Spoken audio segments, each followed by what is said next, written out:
Hello friends, welcome to learning point. ये friends, आज हम करने जा रहे हैं पर्यावरण यानी इन्वायरमेंट। ये हमारा 8th पार्ट है। हमारे केवीएस के एग्ज़ाम जल्दी ही स्टार्ट होने वाले हैं।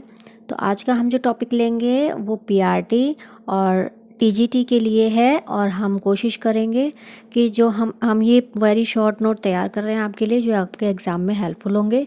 बैक ईयर्स के जो एग्ज़ाम हुए हैं उनके पेपर्स में जो क्वेश्चंस आए हैं, हमने वहाँ से क्वेश्चंस उठाए हैं। तो टाइम वेस्ट ना करते हुए चैनल को लाइक, सब्सक्राइब एंड शेयर जरूर कर दे। चलिए स्टार्ट करते हैं आज की वीडियो। पहला जो टॉपिक हम ले रहे हैं, हम नृत्य के बारे में ले रहे हैं। जो नृत्य है यानी जो डांस है, एनसीईआरटी में जिन जिन नृत्यों की बात की गई है उसके बारे में आज हम चर्चा करेंगे। और यहाँ से डेफिनेटली कोई ना कोई क्वेश्चन उठ के जरूर आएगा, क्योंकि बैक ईयर में जो एग्ज़ाम्स हुए हैं हमारे, उसमें नृत्य के ऊपर एक आध क्वेश्चन ज़रूर आया है। तो चलिए स्टार्ट करते हैं आज का टॉपिक। पहला पॉइंट है हमारा बिहू नृत्य।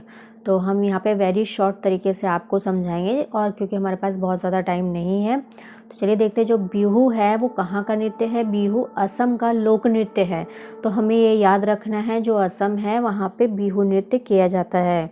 आज की वीडियो में हम ट्रिक भी डिस्कस करते जाएंगे, किस प्रकार से अगर हमें नहीं याद आ रहा है तो किस तरह से हम पकड़ सकते हैं कि ये नृत्य कहाँ का हो सकता है। सेकंड पॉइंट है हमारा भरतनाट्यम। ये तमिलनाडु का नृत्य है। जैसे भरतनाट्यम आपको समझ में आ रहा है, ये शायद साउथ का हो सकता है, तो हमें यहाँ से पकड़ना है कि ये तमिलनाडु का नृत्य है। लावणी, ये पुणे का नृत्य है। नाम से ही इसका समझ में आ रहा है ये डिफरेंट है, प्रोनाउंसिएशन इसका डिफरेंट है। तो लावणी कहाँ का नृत्य हो गया? पुणे का। कथक उत्तर भारत का शास्त्रीय नृत्य है। फिफ्थ है हमारा उड़ीसा। उड़ीसा का शास्त्रीय नृत्य होता है ओडिसी। जो छठा पॉइंट है हमारा, कर्नाटक का शास्त्रीय नृत्य है यक्षगान। तो हमने यहाँ पे 6 नृत्य है हमारे, जो 6 डांसेस हैं जो एनसीईआरटी में दिए हुए हैं, हमने यहाँ पे अभी उनकी चर्चा की है। तो हमें बाय ट्रिक ये याद रखना है कि अगर हमें याद नहीं कहाँ का नृत्य है तो भी हम नाम से इसको पकड़ सकते हैं। तो नेक्स्ट हम ले रहे हैं कुछ जीके के टॉपिक्स हैं, बट ये मोस्टली कहाँ आते हैं, हमारे जो पर्यावरण का एग्ज़ाम है इन्वायरमेंट का, उसमें ये क्वेश्चंस आते हैं। तो चलिए डिस्कस करते हैं। बेसिकली हमें याद ये रखना है कि कौन सी चीज़ कहाँ से आई है। तो पहले है लाल मिर्च। लाल मिर्च कहाँ से आई है? दक्षिण अमेरिका से, जो हम अपने खाने में इन चीज़ों का इस्तेमाल करते हैं। भिंडी है, ये भिंडी भी कहाँ से आई है? अफ्रीका से आई है। थर्ड है हमारा गोभी मटर। गोभी मटर कहाँ से आई है? यूरोप से। सोयाबीन, सोयाबीन कहाँ की देन है? ये चीन की देन है। और हमारा नेक्स्ट है बैंगन, मूली, सेम, करेला, आम, संतरा, केला, और परवल, बेर, पालक, टिंडा, मेथी। ये सब हमें कहाँ की देन है? ये भारत की, यानी हमारे भारत में ही इसका मूल स्टार्ट हुआ था। ये यहीं की उपज है, कहीं विदेशों से नहीं लाई गई है। तो हमें इन चीज़ों को याद रखना है कि कौन सी देश से आई है, क्योंकि पर्यावरण में इनमें से प्रश्न कोई ना कोई उठ के आ जाता है। नेक्स्ट है हमारा लौंग पौधे के किस हिस्से से प्राप्त होती है? जो लौंग है वो फूल की कली से मिलती है। नेक्स्ट पॉइंट है कपास के रेशे पौधे के किस भाग से प्राप्त किए जाते हैं? उत्तर है फल से। जो कपास के रेशे होते हैं वो फल होता है जो उससे प्राप्त किए जाते हैं। नेक्स्ट पॉइंट है हमारा कॉफ़ी पौधे के किस भाग में प्रयोग की जाती है? उत्तर है हमारा दालचीनी। नेक्स्ट पॉइंट है हमारा कौन सी फसल मृदा को नाइट्रोजन से भरपूर कर देती है? यानी मृदा यानी मिट्टी होती है, जो मिट्टी होती है उसको ऐसी कौन सी फसल है जो कि उसको लगाने से मिट्टी में नाइट्रोजन की मात्रा बहुत ज़्यादा हो जाती है? फसल है मटर की। नेक्स्ट है पौधों के लिए प्राथमिक पोषण तत्व कौन सा होता है? उत्तर है नाइट्रोजन, फास्फोरस और पोटेशियम। ये तीनों जो होते हैं वो पौधे के प्राथमिक पोषण तत्व होते हैं। तो हमें ये याद रखना है, नाइट्रोजन, फास्फोरस और पोटेशियम पौधे के लिए बहुत ज़रूरी होता है।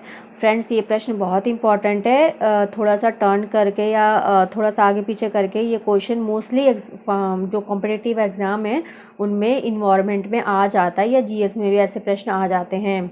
नेक्स्ट है कौन से पौधे में नाइट्रोजन स्थिरीकरण की क्षमता होती है?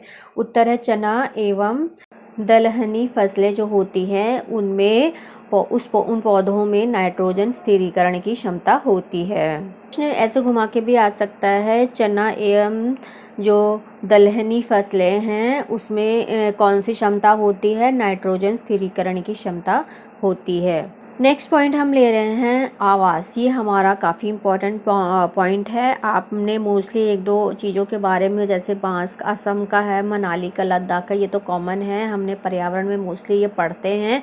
इनके अलावा जहाँ से प्रश्न आ सकता है और कुछ ऐसे पॉइंट भी हैं, उसकी भी आज हम डिस्कस कर लेते हैं।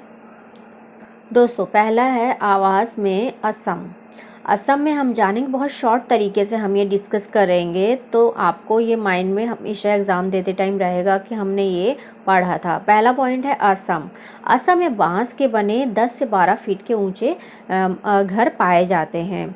दूसरा है मनाली। मनाली में पत्थर और लकड़ी से घर बनाए जाते हैं। तो हमें याद रखना, असम और मनाली में ज़्यादा डिफरेंस नहीं है। असम में बांस के घर पाए जाते हैं और मनाली में पत्थर और लकड़ी के। नेक्स्ट तीसरा है लद्दाख। लद्दाख में पत्थर से बने ढालू छतों वाले घर मिलते हैं।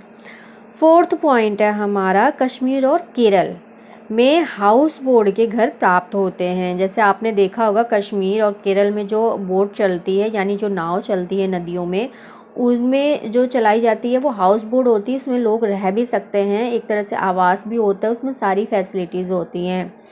नेक्स्ट है हमारा चांपा। जो चांपा जनजातियों के आवास कैसे होते हैं, टेंट, यानी उसको रेबो भी कहते हैं। जो चांपा जनजाति के आवास को क्या कहते हैं, टेंट हाउस होते हैं उनके, उसको रेबो कहा जाता है। सिक्स्थ है हमारा राजस्थान। राजस्थान में मिट्टी की मोटी दीवारों के तथा कटीली झाड़ियों के घर प्राप्त होते हैं। जो राजस्थान है, जैसे आप जानते हैं कि रेगिस्तानी इलाका होता है, तो यहाँ पे बहुत गर्मी होती है गर्मी में, और ठंडी में ठंडी होती है। तो जो मिट्टी की दीवारें होती हैं ये दोनों सीज़न में लोगों के लिए हेल्पफुल होती हैं, और यहाँ पे कटीली झाड़ियों का इस्तेमाल करके और मिट्टी का इस्तेमाल करके घर बनाए जाते हैं। सातवां है हमारा एस्किमो। एस्किमो जनजाति ओके जो आवास होते हैं वो इग्लू, उसको इग्लू कहते हैं, वो बर्फ से बनाए जाते हैं। आठवां पॉइंट है हमारा किर्गिज। जो जनजाति हैं उनके आवास यूर्ट होते हैं। तो अभी हमने यहाँ पे आवासों की डिस्कस किया, ये पॉइंट आपके लिए बहुत इंपॉर्टेंट है। ये थी फ्रेंड्स हमारी आज की वीडियो। आज की वीडियो मैंने बहुत ही शॉर्ट तरीके से और ट्रिकी तरीके से तैयार की है, ताकि आपको एग्ज़ाम में से हेल्प मिल सके। आप चाहें तो इसे सेल्फ नोट्स भी तैयार कर सकते हैं। आई होप आपको मेरी वीडियोस पसंद आ रही हैं। अगर पसंद आ रही हैं और ऐसी वीडियोस पाने के लिए लाइक सब्सक्राइब करना ना भूलें। कमेंट करके ज़रूर बताएं कि आपको वीडियोस कैसी लगी। हमारे चैनल को सब्सक्राइब ज़रूर कर लें, क्योंकि हम ऐसे एग्ज़ाम से रिलेटेड शॉर्ट वीडियोस जो बनाएंगे उससे भी आपको एग्ज़ाम में हेल्प मिलेगी। मोस्टली मेरी जो शॉर्ट वीडियोस होती हैं उसमें कुछ ना कुछ इन्फॉर्मेशंस होती हैं जो जीएस से रिलेटेड होती है। ऐसे ही इन्फॉर्मेटिव और यूज़फुल वीडियोज़ पाने के लिए चैनल को लाइक, सब्सक्राइब एंड शेयर करना ना भूलें। Thank you for watching friends.